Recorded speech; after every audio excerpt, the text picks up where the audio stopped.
Things ఇందులో ఒక సందర్భం గుర్తొచ్చింది. మిమ్మల్ని కావచ్చు, డీకే అన్నమ్మని కావచ్చు. ఆ రోజు ఎప్పుడు 14లోనో, 18లోనో నాకు తెలిసి రాహుల్ గాంధీ ఒక సందర్భంలో మాట్లాడినట్టున్నాడు కదా! మహిళని సీఎం చేయాలి అనే ఒక వచ్చింది, అప్పుడు తెరపైకి వచ్చింది. రావడం ఏంటి, అనౌన్స్ చేసింది కాబట్టి ఈ నేపథ్యంలో మిమ్మల్ని నిజంగానే పొమ్మనలేక ఏం కాదు, పొమ్మనే పొగబెట్టినట్టుగా. ఎందుకంటే తనతో మాట్లాడినప్పుడు కూడా చాలా సందర్భాలు అన్నమ్మతో మాట్లాడినప్పుడు కూడా ఎట్లా విజయ వాళ్ళు పరిస్థితి అట్లా ఉందాడా, నేపాల్ మీరు ఉండుంటే అయ్యేవారు కదా అని అన్నప్పుడు అన్నారు.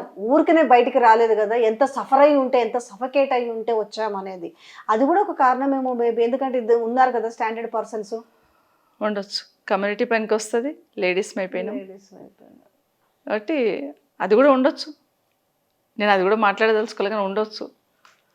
మొత్తాన్ని పంపించింది. ఏంటి ఈ రోజు ఏం జరిగింది అసలు? రసాభాసగా జరిగింది. అంత దానం నాగేందరు, నేను అగ్రెసివ్ అనాలనా దాన్ని, మరి నోటి దూల. అమ్మాయి ఈ రోజే కాదు, మీరు ఒకటి గమనించండి. ఈ అసెంబ్లీలో బిల్స్ మీద డిస్కషన్స్ అయినాయి.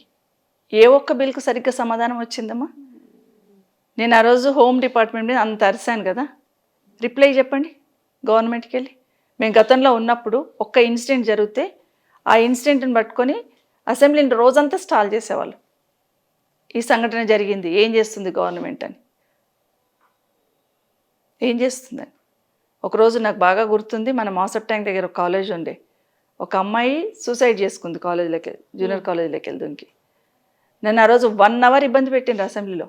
ఒక లేడీ హోమ్ మినిస్టర్ ఉండి ఒక అమ్మాయి అక్కడికి వెళ్ళి దుంకి చనిపోతే ఏమి లా అండ్ ఆర్డర్ మెయింటైన్ చేస్తున్నారు మీరు? 1 అవర్ ఇబ్బంది పెట్టారు. ఈరోజు ఎన్ని సంఘటనలు జరుగుతున్నాయి కదా, ఇంత అర్చాం కదా, ఇంత మాట్లాడాం కదా, ఒక్కదానికి రిప్లై వచ్చిందా? సరే, ప్రాధాన్యత రంగాలలో అగ్రికల్చర్తో పాటు విద్య ఉంటుంది. విద్య గురించి చాలా గొప్పగా చెప్తున్నారు, యూనివర్సిటీ ఏర్పాటు చేసినాం, అది చేసినాం. ఏమన్నా సమాధానం వచ్చిందా వాళ్ళ దగ్గర నుండి? ఒక్క సమాధానం ఏదైనా వచ్చిందా? మేము గీత యాక్షన్ తీసుకున్నాం, గీ చర్య తీసుకున్నాం, గీ తీసుకోబోతామని ఏమని చెప్పారా? రాలేదు, ఒక్కటి రాలేదు. అన్నిటికన్నా ముఖ్యంగా బిల్లు, మన బడ్జెట్లో ఫైనల్గా బిల్ పాస్ చేస్తున్నప్పుడు కేటీఆర్ గారు మాట్లాడిన తర్వాత రిప్లై వచ్చిందా మనకు? ద్రవ్య వినిమయ బిల్ అయిన తర్వాత రిప్లై ఒక 2 అవర్స్ ఉంటుండే గవర్నమెంట్కి వెళ్ళి, మళ్ళీ క్లారిఫికేషన్స్ ఉంటుండే. ఏమున్నాయి అసలు? మీ రిప్లై ఎక్కడుంది అసలు? ఏదో ఒక రకంగా ప్రభుత్వం దగ్గర సమాధానం చెప్పడానికి ఏమీ లేదు.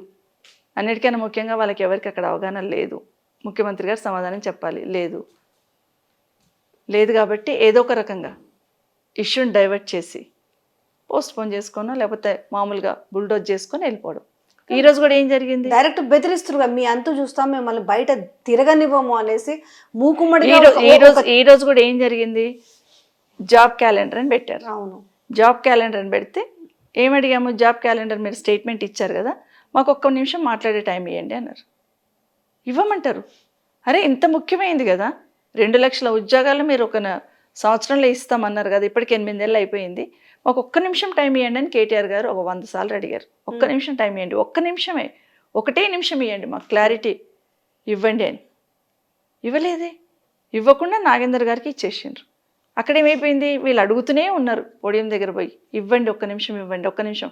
ఏడున్నాయి 2 లక్షల జాబ్ క్యాలెండర్, 2 లక్షల ఉద్యోగాలు ఏమున్నాయి ఎవరిని మోసం చేయడానికి? నిజంగానేమ్మా ఒక స్టేట్మెంట్ ఇస్తున్నప్పుడు మేము గతంలో కూడా చూసినాము, ఈరోజు రూల్స్ చెప్తున్నారు. నువ్వు గవర్నమెంట్లో, ప్రభుత్వంలో చిత్తశుద్ధి ఉంటే, అమలు చేయడానికి చిత్తశుద్ధి ఉంటే నువ్వు రూల్స్ పక్కన పెట్టి డిస్కస్ చేస్తావు. అనే రూల్ ప్రకారమే మాట్లాడుతున్నామాడా? నిజంగా మీరు చెప్పాలని ఉంటే, నిజంగా మీకు చిత్తశుద్ధి ఉంటే, నిజంగా ఎవరిని మోసం చేస్తలేమనుకుంటే, మీ దగ్గర సమాధానం ఉంటే ధైర్యంగా చెప్పంటారు. ఓకే డన్, ఇవ్వండి, 1 నిమిషం మాట్లాడతామంటారు. ఎందుకు వెళ్ళిపోవాలి? ఇమీడియట్గా స్టేట్మెంట్ ఇచ్చి వెళ్ళిపోయారు బట్టి గారు. ఓకే, దానంకి ఇచ్చిండ్రు.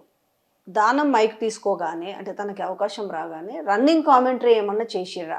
అంటే బూతులు యువతల వైపు నుంచి ఏమన్నా మాట్లాడిరా? అంత ఆ మాటలు రావడం? Not at all. నువ్వు ఎట్లా మాట్లాడుతావు, నీది ఏ పార్టీకి వెళ్ళి మాట్లాడుతున్నావు సమాధానం చెప్పు. నువ్వు మాట్లాడాలంటే నీ సీటు దగ్గర పోయి మాట్లాడు. ఇక్కడ మా వాళ్ళు అడిగింది ఏంటంటే, సార్ ఆయనకి ఎట్లా ఇస్తారు, మాకు ఇవ్వాలి కదా ఫస్ట్ మాట్లాడడానికి, ప్రతిపక్షంలో ఉన్న వాళ్ళకి ఇవ్వాలి కదా. ఆయన ఏ పార్టీకి వెళ్ళి ఇచ్చున్నారు? ఒకవేళ ఇచ్చుంటే ఆయన పార్టీకి వెళ్ళి ఇచ్చుంటే ఆయన పార్టీ ఆయన సీటుకి వెళ్ళి మాట్లాడమనండి. ఆయనకి ఎక్కడ సీట్ అలాట్ చేసిండో అక్కడికి వెళ్ళి మాట్లాడమనండి. నువ్వు పోయి అక్కడ నీ సీట్ కాడ కూర్చొని మాట్లాడు, నీ సీట్ కాడ ఇలా మాట్లాడని వీళ్ళకి గట్టిగా వచ్చారు. దాన్ని టెంప్ట్ అయిపోయి ఆ లాంగ్వేజ్ ఉపయోగించారు. వాళ్ళు గట్టిగా అరుస్తూ ఉంటే ముఖ్యమంత్రి గారు అందరు ఎమ్మెల్యేలను పంపించండి ఆయనకు ప్రొటెక్షన్గా, వెళ్ళి పక్కన నిల్చోండి అని. ఇది నడుస్తుంది అసెంబ్లీలో. ముందర నలుగురు, వెనకాల నలుగురు, ఆయన పక్కన నలుగురు నిలబడ్డారు మాట్లాడుతుంటే. వీళ్ళు అరుస్తున్నారు ఇక్కడ నుండి, నీ సీట్ దగ్గరకు నువ్వు మాట్లాడని చెప్తున్నారని. అసలు నువ్వెవరు మాట్లాడడానికి అంటున్నారు. దాని నుండి ఆయన మాట్లాడిన మాటలు, స్పీకర్ గారు చక్కగా ఇయర్ ఫోన్స్ పెట్టుకున్నారు, మాటలు వినిపించలేదా?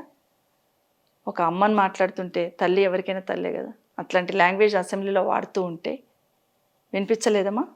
ఇమీడియట్గా వార్న్ చేయాలి కదా స్పీకర్ గారు. స్పీకర్ గారి మీద ఆరోపణ చేయడం అని కాదు, కానీ మొన్న ముఖ్యమంత్రి గారు మమ్మల్ని తిడుతుంటే కూడా నవ్వుతున్నారు స్పీకర్ గారు. బాధేసిందమ్మా. ఎందుకంటే మందలించాల్సిన వాళ్ళు, ఆపాల్సిన వాళ్ళే నవ్వుతూ ఉంటే ఇంకెవరు చెప్తాం మేము? మమ్మల్ని ఏమో మాట్లాడిస్తలేరు, మీరేమో ముఖ్యమంత్రి గారు మాట్లాడుతుంటే మీరు నవ్వుతున్నారు. మళ్ళీ ఈరోజు కూడా నాగేందర్ గారు తిడుతూ ఉంటే కూడా వినిపించినట్టు వదిలేశారు. అక్బరుద్దీన్ ఓవైసీ గారు వచ్చి అడిగేంత వరకు దాని మీద స్పందన లేదే. సో ఆ మాటలు వినలేక వెళ్ళిపోదాం పదండి. అసలు మీ సంగతి చూస్తాం, మీ అంతు చూస్తాం, మిమ్మల్ని మీరు ఎట్లా బయట తిరుగుతారో చూస్తాం, బయట తిరగనివ్వమనే అంత వాన్ ఏంటి, అసలు అంత ధైర్యం ఏంటి ఇంతమంది ఎమ్మెల్యేలను బెదిరించడానికి? తెలంగాణ మూమెంట్లో కూడా ఇవే మాటలు మాట్లాడారు కదా వాళ్ళు. అప్పుడు కూడా తెలంగాణ వాదుల్ని నా రేవంత్ రెడ్డి గారు కావచ్చు, నాగేందర్ గారు కావచ్చు, అలాగే బెదిరించినట్టే మాట్లాడారు కదా. అదే హీరోయిజం అనుకుంటున్నట్టు. కానీ సభ ఉందాతనాన్ని కాపాడాలి, సభ గౌరవాన్ని కాపాడాలి, సభలో పద్ధతిగా మాట్లాడాలి. మనం మాట్లాడుతుంటే లక్షలాది మంది చూస్తూ ఉన్నారు, ఏ మెసేజ్ పంపిస్తామనేది మర్చిపోతున్నారమ్మా. కొత్తగా గెలిచి వచ్చిన ఎమ్మెల్యేలు కూడా అదే మాట్లాడుతున్నారు, అట్లాగే మాట్లాడుతున్నారు. మేమైతే ఆశ్చర్యం. మేము ఎన్నిసార్లు అసెంబ్లీకి పోయినా 10 సార్లు చదువుకుంటాం. మేము ఎక్కడైనా ఒక పాయింట్ ఇది అయిపోతుందేమో, ఎక్కడైనా టెంప్ట్ అయిపోతామేమో. డూ అనేది రు అనాలి, మాట్లాడుతున్నారు. నీవు అనేది మీరు అని మాట్లాడాలి. ఇవన్నీ చూసుకుంటాం మేము ఒక్కొక్క పాయింట్. ఇప్పుడు అక్కడ చూస్తుంటే అసలు ఆశ్చర్యం వేస్తుంది, ఎక్కడ కూర్చున్నాం అసలు మేము? ఒకరొకరు మాట్లాడతారు మమ్మల్ని, కొత్తగా వచ్చిన పిల్లలు కూడా, మీకేం నష్టం, మీకేం ఇబ్బంది అయింది, అక్కలే అన్నారు కదా మిమ్మల్ని అంటే. గౌరవించుడు కదా, అక్కలే మాకేమో మైక్ ఇవ్వరు కదా, మీరు మాకు మైక్ ఇస్తే కదా మేము మాట్లాడతాం. అమ్మ నేనేమంటాను, ఈరోజు రేవంత్ రెడ్డి గారు మాట్లాడింది, బట్టి గారు మాట్లాడింది వాళ్ళ విజ్ఞతగా వదిలేస్తాను. రాష్ట్రంలో ప్రజలు అన్నీ చూశారు. ఆడబిడ్డలను గౌరవించే తరిక ఇదేనా?